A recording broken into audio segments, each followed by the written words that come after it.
Les guerres, les déplacements de masse, la mort, la perte d'un être cher sont des phénomènes qui ont des répercussions indéniables sur les populations. En contexte humanitaire, les victimes de santé mentale se comptent en plusieurs dizaines. The instrument we use to split the inside to be different, but for the time it be, the work that way. So I use a knife to scrape the inside. Then, ces populations fragiles et fragilisées ont besoin d'une prise en charge réelle sur le temps. Elles ont besoin d'être soutenues. Elles réclament de l'aide. Que l'État pense à la réparation des biens, pas seulement ici, mais aussi dans nos différents villages. Nous voudrons que le personnel qui ont été affectés soit remplacé et que l'État pense à nous. Si vous pouvez vraiment nous aider avec le produit, pour, ne serait-ce que pour soulager mes gens, je serais trop fier. Ma maladie que j'ai là, ça va devenir maintenant la joie. Vraiment, ils sont nombreux dedans, qui sont attachés. Il y a une là qui m'a dit qu'elle a fini par enfermer son enfant. Vivement à certains partenaires qui ont baissé les mains parce qu'ils se disent que l'après-guerre ne cause pas problème, de revenir sur le terrain, de donner un coup de main à ces populations qui en ont encore besoin. À l'heure où le Cameroun a des milliers de réfugiés sur son territoire, où se pose la problématique de déplacés internes, de retourner, il devient urgent d'élaborer des stratégies avec des partenaires pour une bonne prise en charge de la santé mentale. Le premier besoin ici que l'on peut exprimer à l'endroit de partenaires dans ce contexte humanitaire, c'est d'abord la sensibilisation.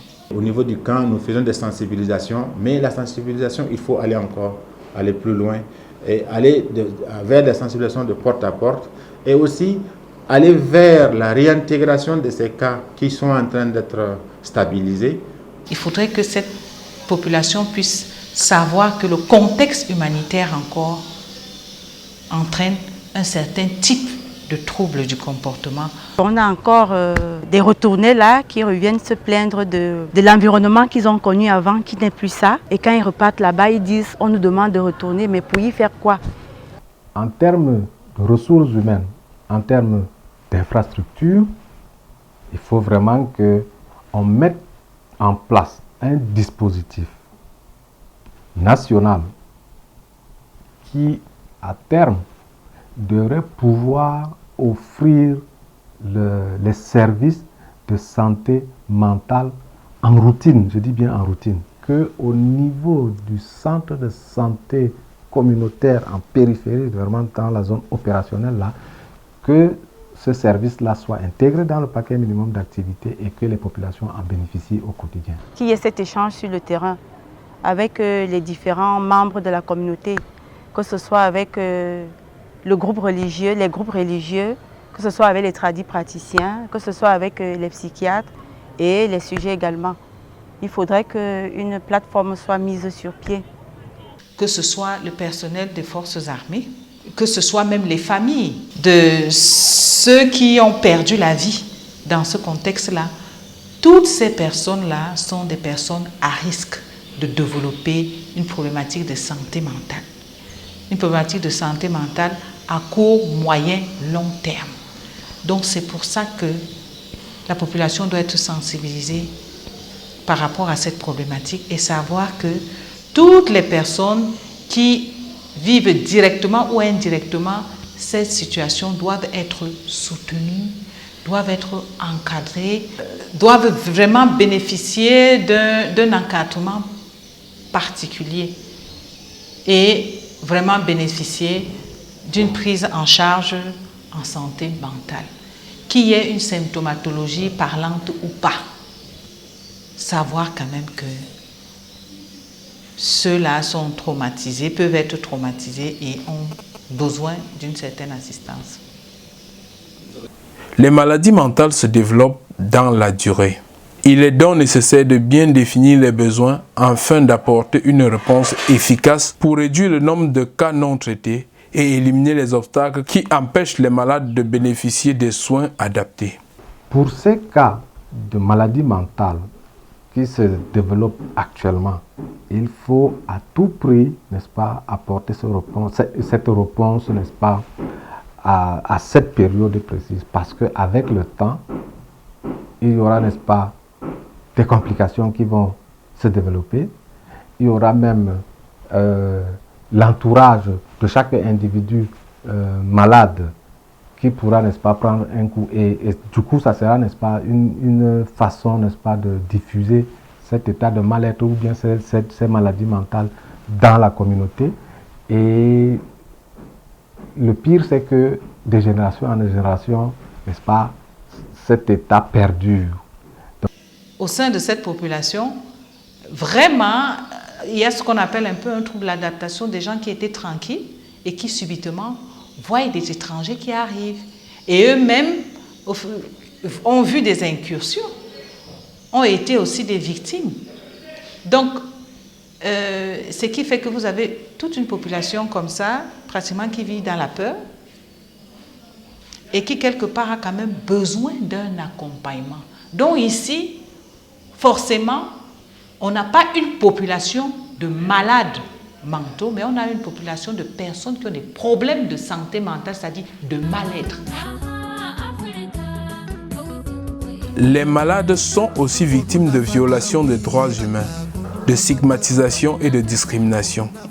Il faut bien pouvoir prendre ces personnes en main jusqu'à, pourquoi pas, jusqu'à mettre le bourreau hors d'état de nuire. Parce que tant que le sujet le revoit, ça le replonge dans cette souffrance qu'il a vécue durant l'événement. Nous aimerions que toutes les ONG qui interviennent dans la santé mentale puissent intégrer de façon systématique le ministère, les différents niveaux du ministère de la Santé pour que, au soir de leur retrait, pour que nous puissions avoir une transition plus responsable, pour que la qualité que nous avons pu mettre, la qualité du service que nous avons pu mettre puisse être pérenne pour le bien-être de toute la population. Il est question maintenant que toute cette population-là, réfugiés, déplacés interpopulation, toute cette population puisse être prise en charge dans les formations sanitaires de l'État. Les besoins en santé mentale sont beaucoup plus complexes, car la prise en charge n'est pas ponctuelle. Il faut un suivi et à long terme. Plusieurs acteurs entrent en jeu. Les psychologues, les psychiatres, les travailleurs sociaux, les médecins, les infirmiers et les assistants sociaux. Il y a une insuffisance en ressources humaines, que ce soit les psychiatres, les infirmiers spécialisés, les psychologues dans les formations sanitaires. On n'a pas beaucoup de personnel dans les formations sanitaires de l'État, surtout en zone reculée, en zone sinistrée. Donc s'ils peuvent nous appuyer, des psychologues, des infirmiers spécialisés, pour qu'ils puissent prester dans ces formations sanitaires. Les besoins aussi en formation, parce que même le personnel qui est présent dans ces formations sanitaires a besoin d'être capacité, ne sont pas assez sensibilisés. Pour le personnel non spécialisé, parce qu'il est question d'intégrer la santé mentale au niveau des soins de santé primaires. Donc ce guide est un outil qui permet de capaciter ces non-professionnels dans la prise en charge en santé mentale au niveau primaire.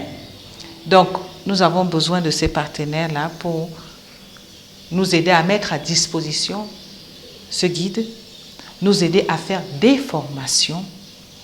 On ne saurait capaciter ce personnel non spécialisé sans le superviser. Donc, ce serait très important qu'on puisse avoir des moyens pour que les psychiatres puissent un peu superviser ce travail.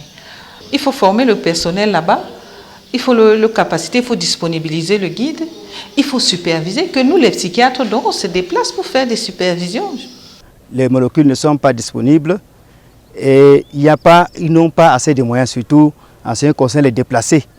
Donc si sur le plan national, il est difficile d'avoir ces molécules, forcément en contexte humanitaire, ce serait quelque chose aussi de difficile. L'État a beaucoup de choses à faire par rapport à cette population. Bon, d'abord la sécurité. D'abord la sécurité. Mais ça n'épargne personne. On peut venir vous enlever.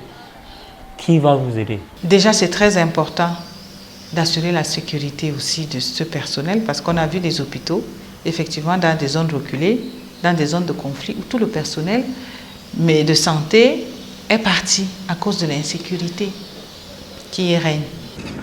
Malgré que nous travaillons dans des conditions très difficiles, vous le constatez, et on a un manque d'effectifs, premièrement. Et la majorité de nos personnels sont des volontaires, donc c'est difficile pour un volontaire de travailler dans des conditions où il n'a aucune rémunération et il vit des situations où on doit le réveiller à 1 heure, à 2 heures, à 24 heures, à n'importe quelle heure pour des victimes, des blessés ou des kamikazes de l'autre côté de la frontière. Donc c'est très important de pouvoir aider un peu, appuyer le pays dans tous ces aspects-là, les aspects sécuritaires, les aspects de sensibilisation, les aspects de formation, les aspects de supervision, les aspects disponibiliser les outils qui sont là, qui peuvent aider aussi le personnel de santé à s'en sortir.